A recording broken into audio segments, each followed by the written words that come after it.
Robert Fleming the Elder. Robert Fleming the Elder 1630–25 July 1694 was a Scottish Presbyterian minister. Following the restoration of King Charles Roman II, he declined to accept the authority of the newly imposed bishops in the Kirk. He was therefore ejected as minister at Cambuslang. For the next 10 years he remained in Scotland, preaching as he had opportunity. In 1669 he published the first part of Fulfilling of the Scripture in Rotterdam. It was later expanded to 3 parts, and it is for this work and other treatises that Fleming is chiefly remembered.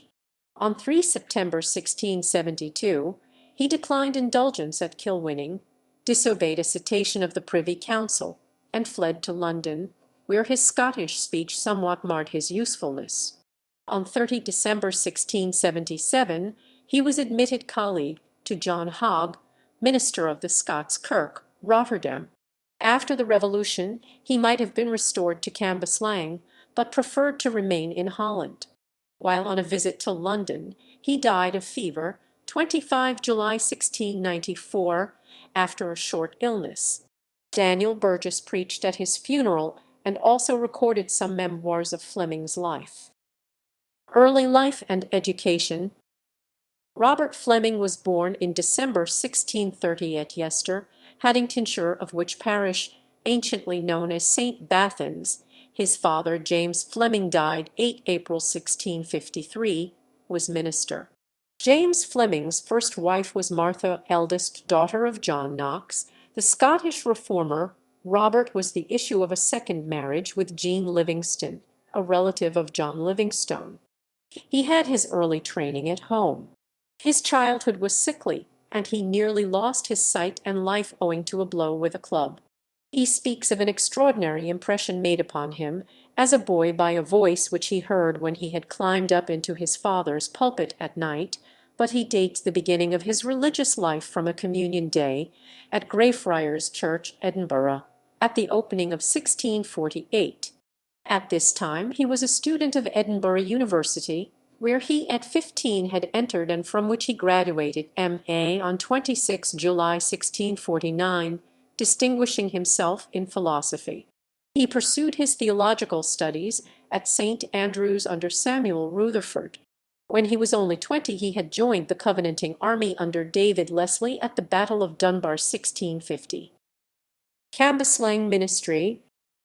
At the Battle of Dunbar 3 September 1650, he was probably in the ranks of the Scottish army, for he speaks of his signal preservation.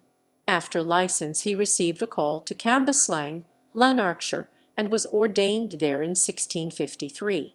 His health was then so bad that it seemed hopeless. Following the defeat and execution of King Charles I, and the conquest of Scotland by the new model army of Oliver Cromwell, Fleming was called to be minister of Cambuslang, when only 24.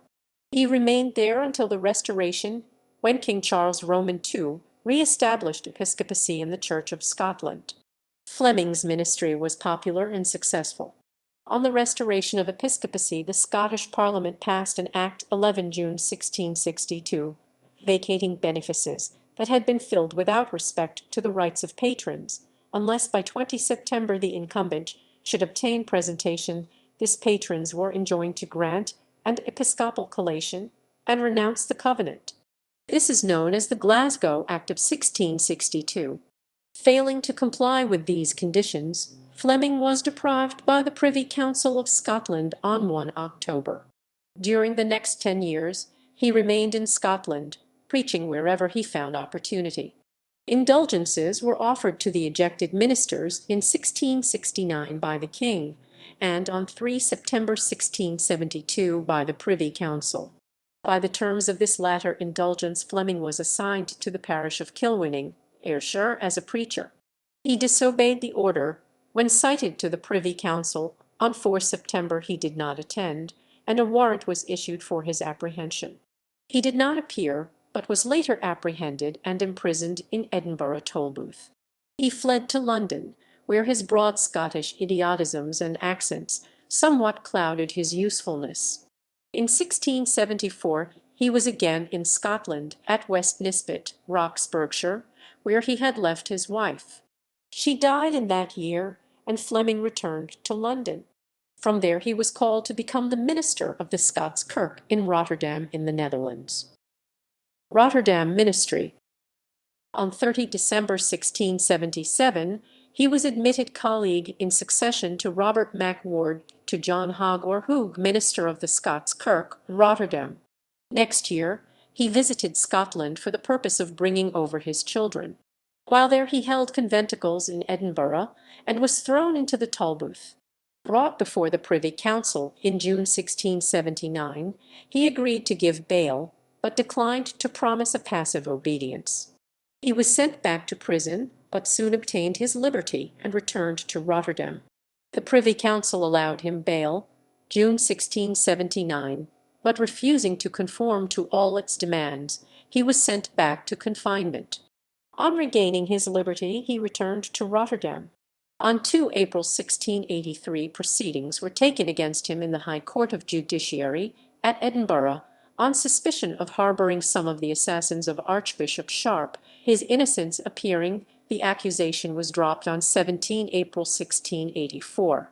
He did not formally demit the charge of Cambuslang till March 1688, on the death of David Cunningham, who had been appointed in his place.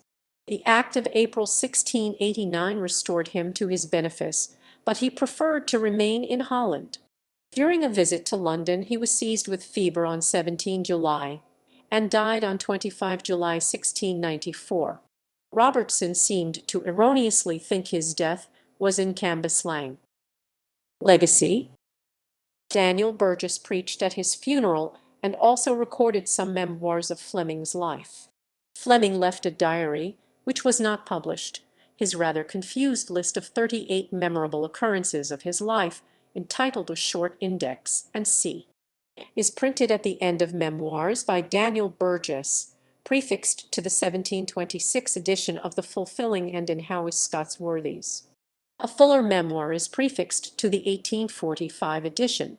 Wodrow characterizes Fleming as a devout and pious man, most spiritual in his carriage and writings, much engaged in secret prayer and meditations, very affectionate to his servants and people, full of love and of a peaceable temper.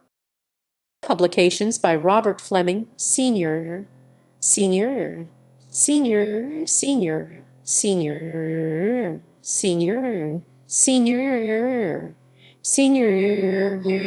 Senior. Robert Fleming was renowned as a preacher and wrote a number of Calvinist theological books. Fulfilling of the Scripture, or an essay showing the exact accomplishment of the Word of God in his works of providence, performed and to be performed. For confirming the believers sick and convincing the atheists of the present time, containing in the faithfulness of God considered and cleared in the great events of his word, or a second part of the fulfilling of the Scripture, where its convincing and near approach before men's eyes, with some clear discovery thereof in the work and conduct of providence. 1674. Scripture truth confirmed and cleared by some great appearances of God for his Church under the New Testament, held forth with some special remarks thereon. From her first rise and planting amongst the nations, and that blessed recovery of late from Antichrist.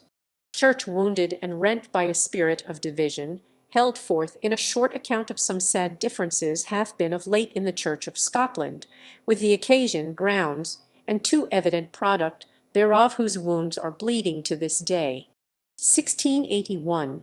Confirming work of religion, in its necessity and use briefly held forth, that each Christian may have a proper ballast of his own, of the grounds and reasons of his faith.